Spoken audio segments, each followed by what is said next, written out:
So you want to be a big time rabbit hunter, okay? Let's talk about it. Let me get set up and I'll show you some things you need. I'm not going to show you everything, but I'm going to show you a few things that you're going to need to be a big time rabbit hunter, okay? And some of this stuff applies for duck, deer, geese, squirrel, grouse, Sonic the Hedgehog, and everything else you want to hunt. And I'm gonna make a little coffee, so just stick around, hang out, and you're gonna need liquid because you want to stay hydrated when you're in the woods. Oh wow, look at all the pigeons. All right, look at all the pigeons. We're gonna put Bertha right there. We're gonna talk about Bertha in a little bit, all right? So you're gonna need liquid for hydration.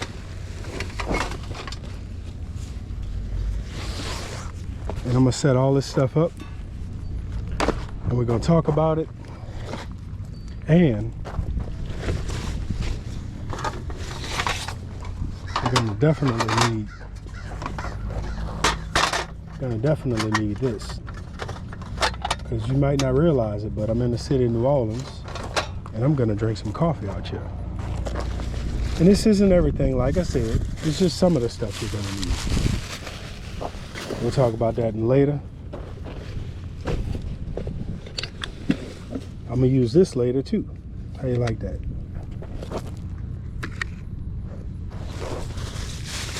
Definitely gonna need these. So I'll put these right here. Don't let me forget that. We'll talk about this in a little bit. Getting to the good stuff now. Yep, we're gonna definitely need that. I'm gonna need this for this. You know, sort of like that song, She Loves Me for Me. We're gonna need this. I'll set this right here for right now. And that's why I ain't bringing my mocha pot out yet. Set that right there. Okay, we get to some of the good stuff. Okay. Put that right there. All right. I'm gonna set this right here.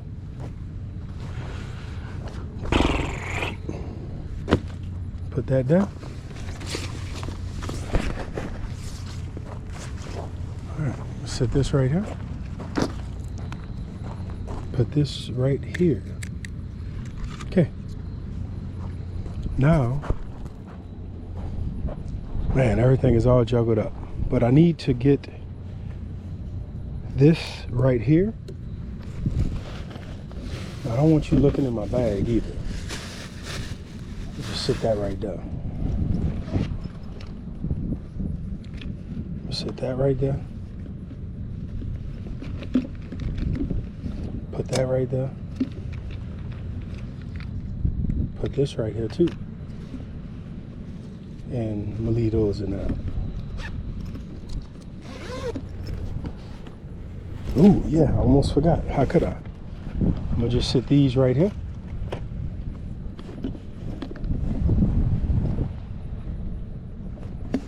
I don't need these at the moment, and I don't want them to get hot.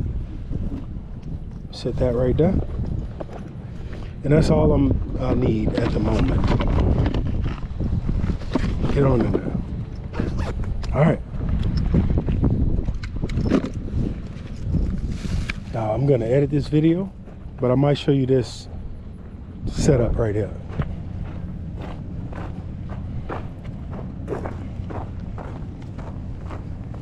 And this is all, yeah, I'm gonna do this behind the scenes video, but I'm gonna edit the video, and you know how that goes.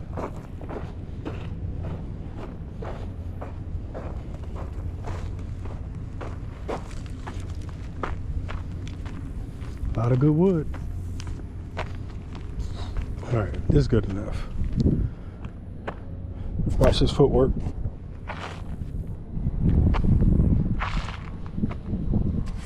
All right, a lot of good wood. Hey, maybe you want to be a rabbit hunter. Well, what would you need if you wanted to be a rabbit hunter? We're just going to talk about that today on the channel. And I'm going to make a little coffee later on. We out here on the historic Mississippi River, city of New Orleans, courthouses, you know, where dreams are made and lives are ruined. Ooh, look at this good old piece of wood over here. Man, some nice timber. So shiver me timbers. And let's just talk. So if you were gonna rabbit hunt, what would you need? Well, you would need some of that, the woods. You would also need the great outdoors. You need to get away from people in most cases, and you'll need a little bit of gear. So we'll talk about some of the basics that you'll need, but the most important thing you need to do any type of hunting is you need to take the safety course, whether you are obligated by law or not, the hunter safety course, and you need to rent, borrow, inherit some type of apparatus to harvest a rabbit. But look, let's just talk about some of the basics. All right, don't worry about this. We're not worrying about that. So let's start. Don't worry about this, don't worry about this, don't worry about this. Let's start right here. So you're gonna need something to keep you hydrated. So you could go to the store and buy all kinds of drinks, or you could just get a growler and keep that, or you could get some drinks or something, both a bag or something like that. You could get a backpack with a hydration bladder like I have, a growler. You can have an ice chest with drinks, etc. So you'll need some kind of liquid. According to your law in your state, you will need, and I recommend this even if your law doesn't require it, you'll need hunter orange. Hunter orange, or an orange shirt. And according to the law, it needs to be so big. Don't ask me because I don't know where you live. The next thing that I think is pretty important, you'll need some type of long pants. Now these long pants have a knit weave, and they're supposed to be briar proof, because if you hunt rabbits, you're going to eventually end up in the thicket, in the briars. These are way too big for me, you know what I'm saying, because I lost all that weight, but they work great. I bought those at the thrift for like $4. We'll talk about this later. All right, as another option, you can get some chaps, and these chaps have a fancy zipper on them, might I add. And how you put the chap on, you unzip it, you put your foot through it like this, and you could be bad to the bone, bad, and that's how you do it. And then you secure it by this little loop, majigum, over your belt or whatever you have on to secure it. But I'm gonna tell you now, make sure you get the right size. All right, let me unzip this because I don't want to mess up my pant. And these chaps, I'll tell you the brand. I'm not sponsored by them or anything like that, but these chaps are designed for snakes. And so you have a durable knit weave pouch. You see this little line right here? So that little line right there is where the snake protection is the most. So it's above knee, depending on how high you are off the ground. So I bought those for a reason. They were $65, money well spent. I let sous chef wear them all the time. So that's where we're starting at. You need something to keep you hydrated. You could bring snacks and things like that as well. You also need good, durable clothes. I prefer jeans, no sweatpants, no shorts. We're not in Africa. Also, from there, we're gonna go to, let's talk about old Bertha. All right, you see old Bertha, this old gal. You know, get you something that you could use and comfortably, you know, work with. So old Bertha is a relic. She's a relic, you know. You might have an old Bertha in the family, and you might not even know about it. But get old Bertha, all right? Now, you're gonna need some type of shells to shoot. Now, this particular box does not fit in old Bertha. This is a 410 shot. So it's made for a 410 shotgun. And this is a number 6 shot. It tells you the ounces, 11/16. Tells you how long the actual shell is. And let me just show you this while we're doing this. If you ever get shotgun shells or bullets, stick a little blade in there and you open them up like that, and the box will last forever without, ooh, almost got me. The box will last forever without ripping like most of y'all do y'all boxes. And so these are the shotgun shells for a 410. They're 3 inches long and they come in different sizes, but this has to match your old Bertha, this right here. So get you some shotgun shells. Now what I personally do, and my pawpaw actually taught me this, but I went to the military surplus, I think this is my second one, because I bought sous chef one, and I have a regular old Home Depot belt, and I slid the belt through the ammo carrier, and this is where my shells go. So I keep 3 shells per pouch, 3 shells per pouch, because I like to have a lot of shells. You know what I'm talking about? 3, 6, 9, 12, 15, 18, 21, 24, 27, 30. So I keep 30 shells on me, 30 plus, because I always have a box, another box. And sometimes I might keep, sometimes I may keep a lighter or some latex gloves or something like that in these as well. It just depends. And so what I did, I made some suspenders for this out of paracord. So I braided some paracord and I put these little D-ring majiggums on there, and I made some suspenders. That way it's not just always on my waist, but my shoulders will do a little bit of the work.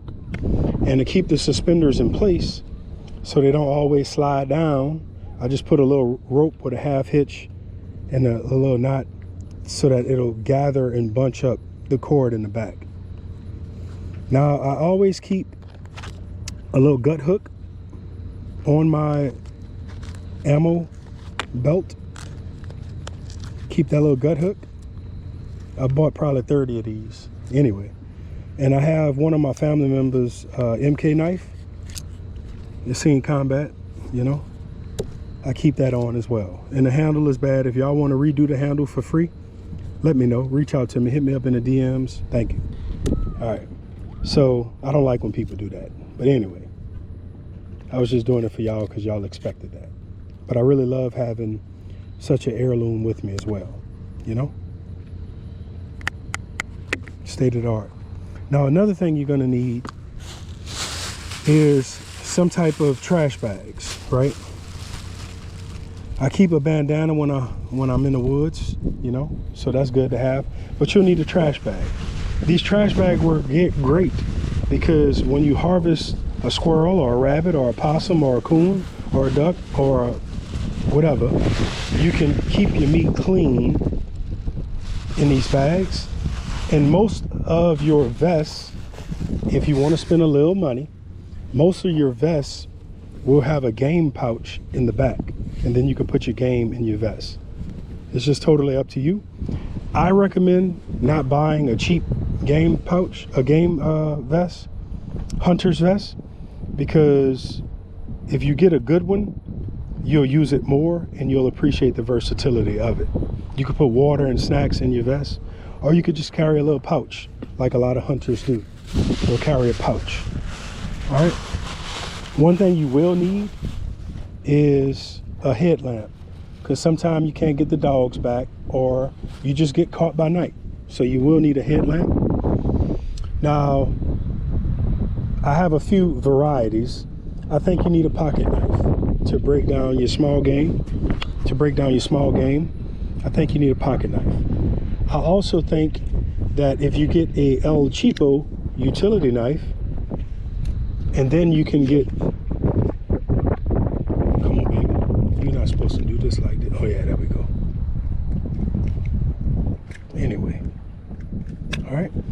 So you see I have a hook blade in here, and I also have straight blades. I like to use a hook blade sometime to dress game, to gut different items with a hook blade. It's rechangeable and it works, you know, and that's why you bring El Cheapo utility knife with you, with different blades, hook and straight. Or I spent 70 bucks, I think, on this K-bar, and I don't know why I did it, but anyway, I did, you know. And yeah, so there you go. It's made in China too. 1, 2, 3, 4 China. I'll never buy this knife again. Nothing against the company, etc. K-bar is well respected. I just would prefer a Puma or a Silver Stag, you know, something like that. Or a handmade knife from, who's that guy in Hawaii? Neil? Yeah, but he never reached out to me. So anyway, this is just some of the gear you'll need to rabbit hunt. The kit and caboodle is jeans, a good shoe, or a rubber boot, depending on if you're going to be in the marsh or swamp.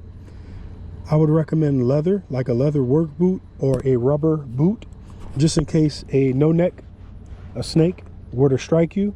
You have less chance of him penetrating leather or a work boot. Next, I would recommend having a decent pair of pants, jeans, chaps, briar pants, something. You're going to need some hunter's orange. Look at your local laws for how much, because wildlife and fishery want you to have so much. I also recommend you know, having Big Bertha. Whatever Big Bertha you got. A headlamp. You'll need some, a handkerchief, some rubber gloves maybe, like this, you know, and you'll need some latex gloves like this. You know, there's different ways of getting all the innards to come out of a rabbit. And so you can use, you know, that to keep your hands clean. You know, bring a little sanitizer. You could bring a backpack with water in it or a water bladder. That's just what I recommend, you know. And you'll need ammo to fit your Big Bertha. All right, you'll need a pocket knife. Now let me tell you about this. You see this little Gerber? I have one like this every time I hunt. It does not have to be a good one. But you see this feature right here, the pliers? Tell you a true story. Me and Pawpaw's hunting in the woods. He put his head down, he walks under some trees, and he gets a tree branch, a little branch stuck in his ear. I did not have pliers that day. I did not have tweezers. So Big Man came. He was running late, but Big Man came and he got some needle nose pliers, and that was all we could use to get that branch out of Pawpaw's ear. True story. So now I always have a Gerber, a Leatherman, a multi-tool, Ozark Trail on my person when I'm in the woods at all times. You also need a blade of some type. A pocket knife will work, but I like the little gut hook blade that I showed you, you know, but a pocket knife will work. Many people have harvested millions of rabbits with just that little pocket knife to clean them, to break them down. So in recap, if you want to be a rabbit hunter, you don't need much gear, but it doesn't hurt to have a little bit of gear, you know. So appreciate you watching the video. Thank you.